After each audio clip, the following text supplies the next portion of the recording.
Hi welcome to my channel చిన్ని 23 vlogs. ఈరోజు నా లంచ్ ప్లేట్ అయితే పెట్టబోతున్నా. వేడి వేడి అన్నం, అందులోకి కమ్మటి పప్పు. మరి పప్పున్నాక కాంబినేషన్ ఉండాల్సిందే కదా. సో దొండకాయ ఫ్రై. మా అమ్మ చేసిన దొండకాయ ఫ్రై అండి, నాకు చాలా ఇష్టం. పప్పులోకి కొంచెం నెయ్యి.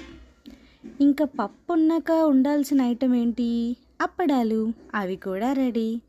సో నా లంచ్ ప్లేట్ అయితే ఇదేనండి. మీలో ఎవరైనా వెయిట్ తగ్గాలి అనుకుంటే ఖచ్చితంగా రైస్ క్వాంటిటీ తక్కువ తినండి, కర్రీస్ క్వాంటిటీ ఎక్కువ తినండి. దానివల్ల మంచి ప్రోటీన్ బాడీలో ఉండడం వల్ల ఫ్యాట్ అయితే బర్న్ అవుతుంది. సో హెల్దీ ఫుడ్ తినండి, హెల్దీగా ఉండండి.